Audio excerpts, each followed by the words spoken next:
সবাইকে স্বাগত। আশা করি আপনারা সকলে ভালো আছেন। আপনাদের পরীক্ষাটি এমসিকিউ হবে। আপনারা অনেকেই জানেন, আবার অনেকেই জানেন না। আমি বলে রাখি আপনাদের পরীক্ষাটি এমসিকিউ হবে। আজকে একটি এমসিকিউ পরীক্ষার মডেল টেস্ট নিয়ে এসেছি। ইনশাআল্লাহ এই মডেল টেস্ট থেকে 25 থেকে 30 নাম্বার আপনি অনায়াসে কমন পাবেন। শুধু কষ্ট করে একটু সময় নিয়ে সম্পূর্ণ ভিডিওটা দেখেন, আপনি পরীক্ষায় পাস করতে পারবেন। আপনাদের পরীক্ষাটি এমসিকিউ হবে, যেমন এখানে রয়েছে সুশিক্ষিত লোকই মাত্র স্বশিক্ষিত উক্তিটি কার। মনে করেন সঠিক উত্তর হচ্ছে প্রমোদ চৌধুরী। এখানে 4টা অপশন থেকে সঠিক উত্তর হচ্ছে ডি। তাহলে ডি নাম্বারটা আপনারা বরাট করতে হবে। আমরা আপনাদের জন্য একদম শর্ট করে চূড়ান্ত সাজেশন তৈরি করেছি। পরীক্ষার প্রশ্ন প্যাটার্ন যেমন থাকবে সেম প্যাটার্নে আমরা একটি চূড়ান্ত সাজেশন তৈরি করেছি। সাজেশনটি নিতে স্ক্রিনে দেওয়া হোয়াটসঅ্যাপ নাম্বার রয়েছে, ইমো নাম্বার রয়েছে। দুটোর মধ্যে যে কোনো একটি মেসেজ করে সাজেশনটি সংগ্রহ করুন। সাজেশনের মূল্য 100 টাকা। আমি বলি অবশ্যই প্রত্যেকে আমাদের সাজেশনটি সংগ্রহ করবেন, আপনি পরীক্ষায় পাশ করবেন। যারা বিভিন্ন চাকরির কারণে, কাজের কারণে অথবা পড়ালেখা একটু বুঝেন, কম সময় পান না, তারা অবশ্যই আমাদের এই শর্ট সাজেশনটি সংগ্রহ করে শুধু A to Z পড়ে যাবেন। পরীক্ষা দিতে গেলে আপনি উত্তীর্ণ হয়ে যাবেন ইনশাল্লাহ। তাই বলে রাখি, প্রত্যেকে 100 টাকার বিনিময় হলো। স্ক্রিনে দেওয়া হোয়াটসঅ্যাপ নম্বর রয়েছে, ইমো নম্বর রয়েছে। দুটোর মধ্যে যে কোনো একটি মেসেজ করে সাজেশনটি সংগ্রহ করুন। আমি মূল প্রশ্ন প্যাটার্নে চলে যাচ্ছি। এখানে সর্বপ্রথম রয়েছে সুশিক্ষিত লোকই মাত্র স্বশিক্ষিত উক্তিটি কার। সঠিক উত্তর হচ্ছে প্রমোদ চৌধুরী। আমরা জানি প্রত্যেকটি পরীক্ষায় বাংলা, ইংরেজি, গণিত, সাধারণ জ্ঞান থেকে কিন্তু পরীক্ষায় প্রশ্ন আসে। ঠিক আছে, এমনভাবে কিন্তু আমরা যে প্রশ্ন উত্তরগুলো নিয়েছি খুবই গুরুত্বপূর্ণ।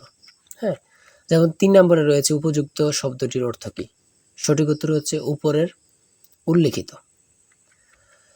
এখানে বিপরীত শব্দ, সমার্থক শব্দ, ট্রান্সলেট থেকে অবশ্যই প্রশ্ন থাকবে। ঠিক আছে, কোন ভাষার শব্দ, ভাষা থেকে একটি প্রশ্ন থাকবে। হ্যাঁ, তাই বলি অবশ্যই আমাদের চ্যানেলটি সাবস্ক্রাইব ও পেজটি ফলো দিয়ে রাখবেন। কেন?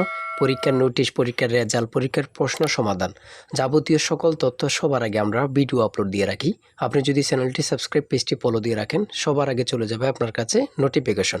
মনে করেন আপনি পরীক্ষা দিয়েছেন, পরীক্ষার প্রশ্ন সমাধান দেখিয়ে দিব, তারপরে রেজাল্টের অপেক্ষা করা লাগবে না, আমাদের চ্যানেলে পেয়ে যাবেন, সকল তথ্য পেয়ে যাবেন। এবং কি নতুন নতুন চাকরির তথ্য পেয়ে যাবে। সার্কুলার দেওয়ার সাথে সাথে আমাদের চ্যানেলে আপলোড দেওয়া হবে। আপনি শুধু আমাদের চ্যানেলটি সাবস্ক্রাইব, পেজটি ফলো দিয়ে রাখলে সবার আগে চলে যাবে আপনার কাছে নোটিফিকেশন। তাই অবশ্যই চ্যানেলটি সাবস্ক্রাইব, পেজটি ফলো দিয়ে আমাদের মেম্বার সদস্য হয়ে আমাদের সাথেই থাকবেন।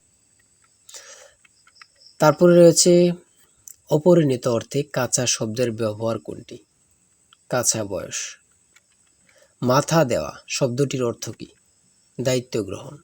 হ্যাঁ, বুঝতে হবে কিন্তু আমাদের সাজেশনের প্রত্যেকটি প্রশ্নের ব্যাখ্যা ও সমাধান সহ পেয়ে যাবেন। ঠিক আছে, কবিতা শব্দের বহু বচন কোনটি? সঠিক উত্তর হচ্ছে কবিতা গুচ্ছ।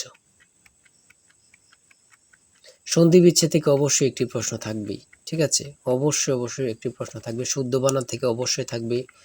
ছন্দনাম থেকে অবশ্যই থাকবে। যেমন 18 নাম্বার রয়েছে বীরবল, কার ছন্দনাম? সেটা হচ্ছে প্রমোদ চৌধুরী। আমার মনে হয় কত পরীক্ষা যে আসছে আল্লাহ ছাড়া কেউ জানে না। ঠিক আছে, অনেক পরীক্ষা আসে এই প্রশ্নগুলো। সমার্থক শব্দ থেকে অবশ্যই থাকবে। ট্রান্সলেট থেকে অবশ্যই থাকবে। হ্যাঁ, প্রিপোজিশন, আর্টিকেল, ভয়েস থেকে থাকে। বিভিন্ন নাউন থেকে অবশ্যই প্রশ্ন থাকবে। ঠিক আছে, আমি বলে রাখি।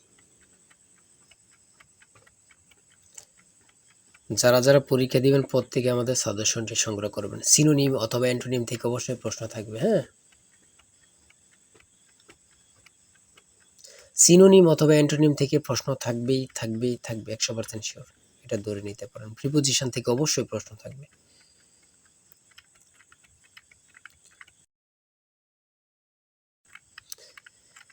বাংলাদেশের সুপ্রিম কোর্ট মোট কয়টি বিভাগে অথবা বিভাগ নিয়ে গঠিত? সঠিক উত্তর হচ্ছে 2টি।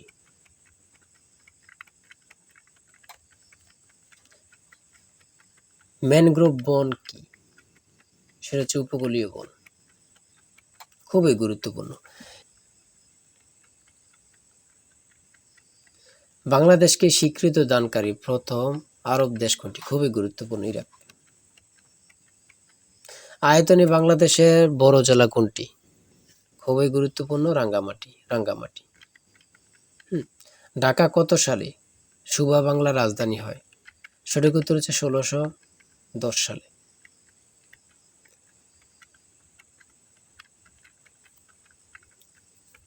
স্বাধীন বাংলাদেশ এ পর্যন্ত কতটি আদমশুমারি অনুষ্ঠিত হয়েছে? বিভিন্ন সদর দপ্তর থেকে একটি প্রশ্ন অবশ্যই থাকবে। বাংলাদেশের সর্বোচ্চ জাতীয় বেসামরিক পদক কোনটি? স্বাধীনতা পদক। ও এখানে আবার থাকতে পারে বাংলাদেশের সর্বোচ্চ জাতীয় পদক কোনটি? স্বাধীনতা পদকই হবে। ঠিক আছে? একটা প্রশ্ন দেখা যাচ্ছে একই প্রশ্ন, কিন্তু এটারে একটু ঘুরিয়ে ফিরিয়ে দেওয়ার কারণে আমরা অনেকেই বুঝতে পারি না। হ্যাঁ? ঘুরিয়ে ফিরিয়ে দিলেই কিন্তু আমরা অনেকেই বুঝতে পারি না। এটি কিন্তু আমাদের একটা বড় সমস্যা। একটি সংখ্যা ২২০ থেকে যত বড়, ৪৯০ থেকে তত ছোট। সংখ্যাটি কত? এই ২টা সংখ্যা যোগ দিয়ে ২ দিয়ে ভাগ দিলে কিন্তু বাইর হয়ে যায়। ২টা সংখ্যা যোগ দিয়ে ২ দিয়ে ভাগ দিবেন, বের হয়ে যাবে। হ্যাঁ? একদম ইজি, যদি বোঝেন ইজি, আর না বুঝলে তো কঠিন হবেই, ঠিক না? যারা প্রথম পরীক্ষা দিবেন তাদের জন্য একটু কঠিন। আর যারা অনেকদিন পরীক্ষা দিচ্ছেন, ফেল করতেছেন, অথবা এমসিকিউ পরীক্ষা উত্তীর্ণ হচ্ছেন, লিখিত পরীক্ষায় ফেল করতেছেন, এমসিকিউ লিখিত উত্তীর্ণ ভাইভাতে যেয়ে ফেল করতেছেন, তারা পরীক্ষা সম্পর্কে অনেক কিছুই জানেন। তাই বলে রাখি আজকের ভিডিও এই পর্যন্তই। ঠিক আছে? আজকে ৮০টি এমসিকিউ নিয়ে আলোচনা করেছি। আমাদের আমাদের চ্যানেলে কিন্তু আমাদের পেজে অনেক ভিডিও দেয়া আছে। আপনারা ওখান থেকে দেখে আসতে পারেন। আর এখান থেকে ওখান থেকে না দেখে আমাদের চ্যানেলটি সাবস্ক্রাইব ও পেজটি ফলো দিয়ে রাখেন। ভিডিও আপলোড দেওয়ার সাথে সাথে চলে যাবে আপনার কাছে নোটিফিকেশন। আপনি অনেক তথ্য পেয়ে যাবেন। আর আমাদের সাজেশনটি সংগ্রহ করে রাখেন। ইনশাআল্লাহ আপনি পরীক্ষা উত্তীর্ণ হয়ে যাবেন। আমাদের সাজেশনটি নিতে স্ক্রিনে দেওয়া হোয়াটসঅ্যাপ নম্বর রয়েছে। এটা হোয়াটসঅ্যাপ অথবা ইমো নাম্বার যেকোনো একটি মেসেজ করেন। আমাদের সাজেশনটি সংগ্রহ করতে পারবেন। ইনশাআল্লাহ সাজেশনটি পরীক্ষা দিতে গেলে আপনি উত্তীর্ণ হয়ে যাবেন। সবাই ভালো থাকবেন, সুস্থ থাকবেন। আর আপনার যে কোনো সমস্যা কমেন্টে লিখুন। আল্লাহ হাফেজ।